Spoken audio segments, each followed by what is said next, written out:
Pikachu, I choose you!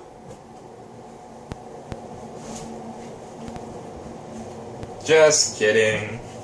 It's Winnie the Pooh. Welcome back to my wall. Yes. I've known this wall for like 8 years. It's my best friend. No, I'm kidding. I think I'm gonna open with this guy, you know? But,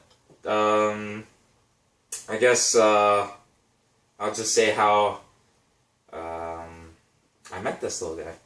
So, I went to a place called Richmond, in the area of Vancouver, British Columbia.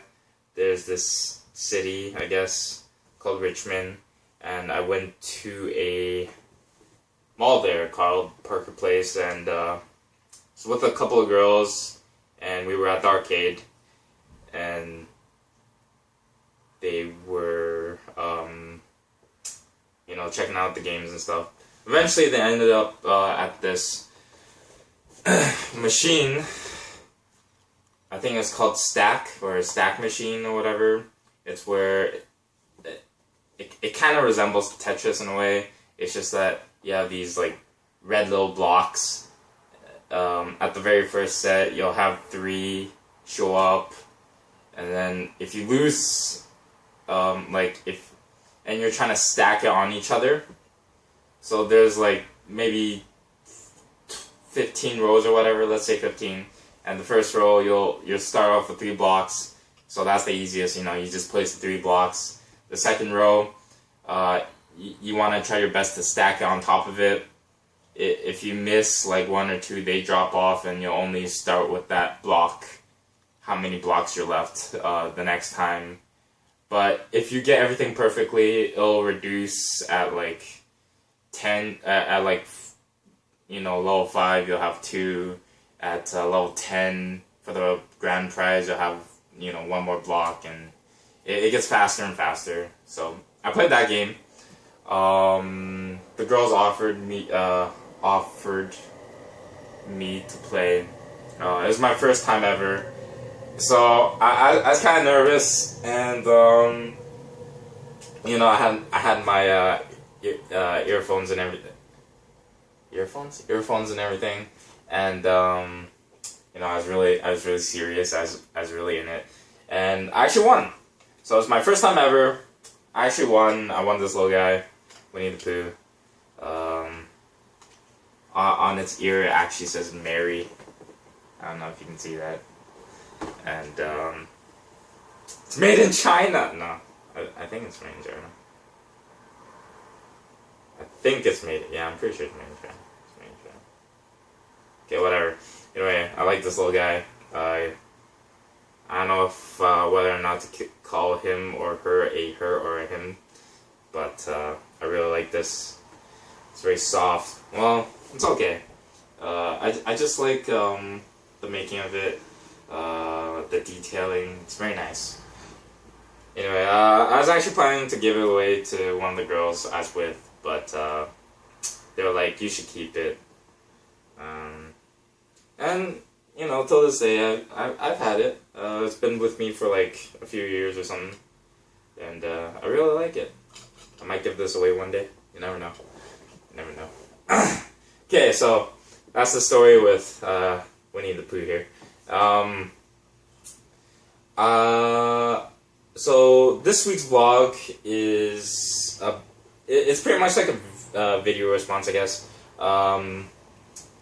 I was watching this channel called Off the Great Wall, and one of the hosts is Shanghainese. His name is Dan, and I guess 2 co-hosts. So Dan and this his partner Carmen.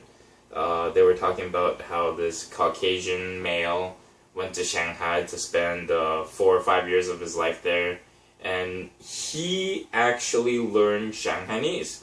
He's very fluent. I heard him speak. I was amazed. I was actually born in Canada, born in British Columbia, Canada. I was raised here as well, but every summer, it used to be every summer vacation I get, I would try to try to fly back to Shanghai and visit my mom's family, mom's side, and yeah.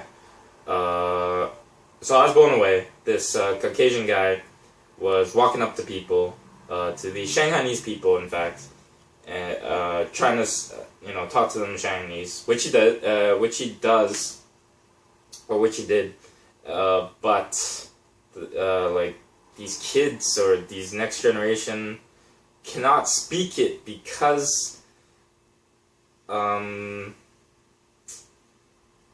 like during school, like the supervisors and whatnot, teachers are very strict and they want you to speak Putonghua or Mandarin, and it's just awful because it's like discriminatory. It's like the case of I'm not too clear on the details, so correct me if I'm wrong, but it's like Canada and the First Nations or the Aboriginals, where they had residential schools and they weren't allowed to speak their own language, but at the same time they were kind of like taken away from the parents and all that. But in a similar sense, where Shanghainese students couldn't speak Shanghainese, they could only speak Putonghua, and it's very sad because not being able to speak your own language. I'm not even born there. I wasn't even raised there, but I love every moment when I get to speak Shanghainese. If I see someone else, if I hear other people within the vicinity, district, or whatever speaking it, it feels great. And when I go back home, it feels amazing to hear some people speak it, because not everybody speaks it. It's mainly Putonghua. So I can really relate to this because my baby cousin, so my aunt's little girl, she's 7. I think she's 7 right now. She's 8 in China, 7 right now. So is she 8? Wow, it's been a while. Anyway, so I tried to speak to her in Shanghainese. I'll be like, non tu sa gamle zaheo.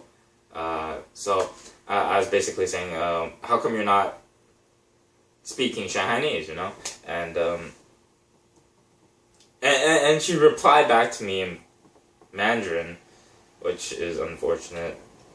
I think she's getting better. Like she can listen, she can understand, she can hear Shanghainese, but she would only speak Mandarin, which is kind of odd because you're like, oh, you can listen but you don't speak it or whatever.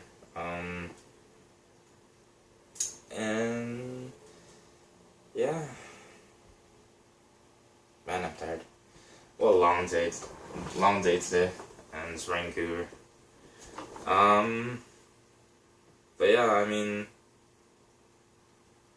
I just wish schools wouldn't do that, and we can all freely speak.